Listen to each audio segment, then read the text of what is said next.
dipersembahkan oleh. Ya, kita lanjutkan dialog. Saya masih bersama Ibu Lestari Murdiat, Wakil Ketua MPR RI 2019-2024. Ibu Reri, selama masa pandemi, apa saja yang dilakukan untuk menjaga kesehatan? Iya, kalau gini, saya ini termasuk kategori orang yang rentan. Karena saya adalah penyintas kanker payudara ya. Dan saya didiagnosa mengidap kanker itu akhir 2016 Desember, dan kemudian saya menjalani pengobatan kemoterapi itu 2017. Jadi 2017 rambut saya hilang sampai gundul ya. 2017 saya masih melakukan, 2018 ada terapi lanjut, 2019 sampai 2020 ini masih sebetulnya masih harus kan sampai 5 tahun ya ada terapi.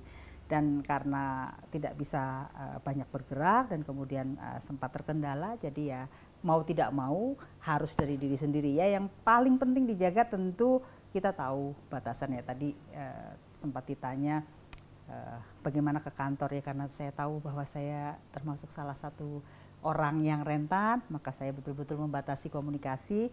Tetapi bersyukurlah bahwa teknologi sudah sedemikian maju sehingga meskipun tidak bisa dengan leluasa bergerak, aktivitas tetap harus berjalan. Itu terutama ya, pasti olahraga ya. Yang jelas kita diberkahi dengan matahari yang luar biasa, manfaatkanlah karena ternyata penelitian membuktikan matahari itu membuat daya tahan dan tubuh kita menjadi lebih kuat. Dan memang mau tidak mau ya kita harus melakukan langkah-langkah. Ya sudahlah, gemuk nggak apa-apa lah, tambah gemuk.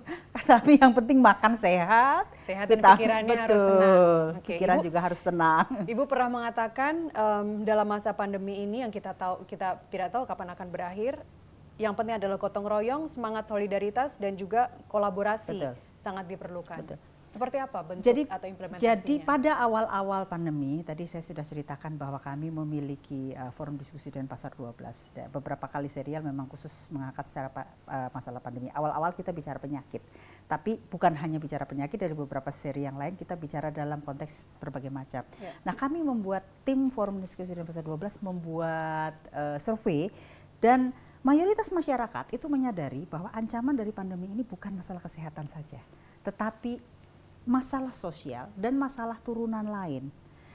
Ekonomi sudah pasti, kita juga lihat bahwa apa yang terjadi sekarang. Kita bersyukur ya bahwa waktu yang lalu kita minus 5% lebih, sekarang sudah minus 3%. Masih minus tapi kelihatan ada pertumbuhan.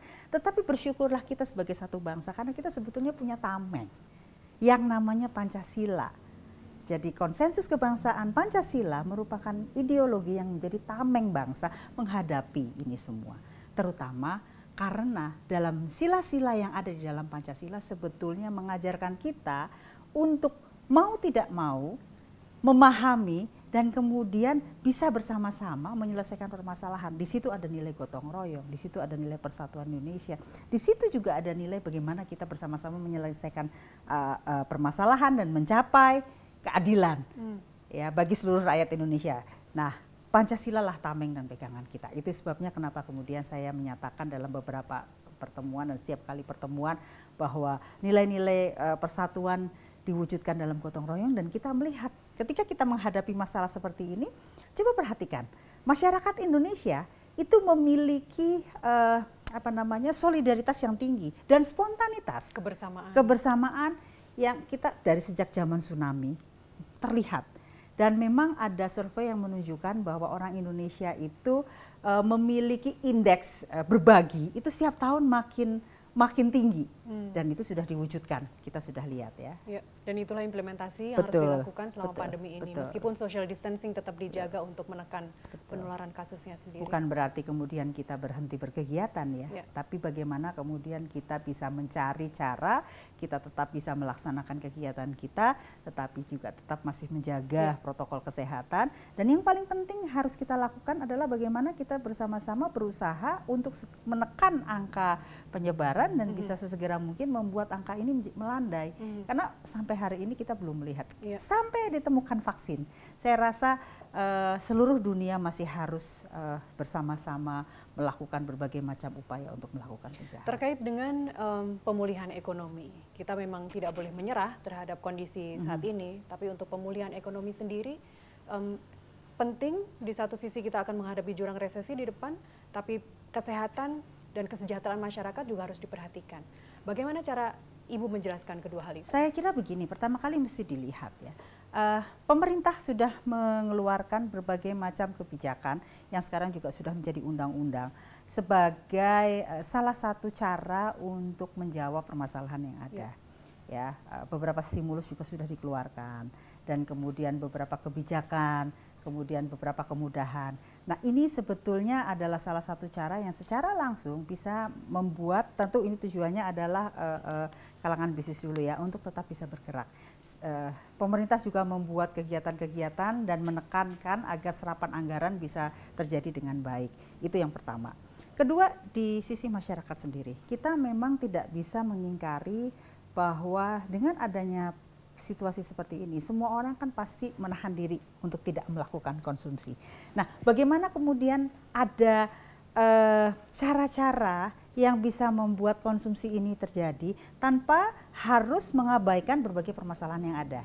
Saya melihat beberapa gerakan, misalnya membangkitkan kembali UMKM, bagaimana kemudian mendorong timbulnya keinginan dari publik untuk kembali lagi membelanjakan, tentu dalam tanda kutip ya, dalam batas-batas yang memang masih bisa terjaga ya, tapi paling tidak bisa ada stimulus-stimulus dan ada kemudian ada pertumbuhan ekonomi. Dan kita lihat, kita sendiri bersyukur karena di sektor pertanian masih ada pertumbuhan. Terakhir Ibu, bulan depan adalah Hari Ibu tanggal 22 Desember. Bagaimana cara kita memperingati Hari Ibu dalam kondisi yang harus diingat, Hari Ibu itu di Indonesia bukan Mother's Day. Tapi Hari Ibu sebetulnya adalah hari di mana para perempuan Indonesia harus kembali mengingat perjuangannya. Sejarahnya kan Kongres Perempuan. Sejarahnya adalah bagaimana perempuan Indonesia mengambil peran di dalam seluruh kehidupan berbangsa dan bernegara. Nah, saya ingin mengajak semua perempuan Indonesia untuk kembali melihat lagi nilai-nilai tersebut dan kemudian berani tadi mendobrak tembok kaca dan rumah kaca, mencari dan membangkitkan lagi potensi dirinya untuk bisa menyumbangkan apapun yang dia miliki bagi bangsa dan negara tanpa kemudian melupakan tentu kodratnya sebagai perempuan. Baik, Ibu Reri, terima kasih bersama kami hari ini. Demikian tadi 30 Minutes with MPR RI, mewakili seluruh kerabat kerja yang bertugas, saya Nasiti Lestari undur diri. Terima kasih sekali lagi, sampai jumpa.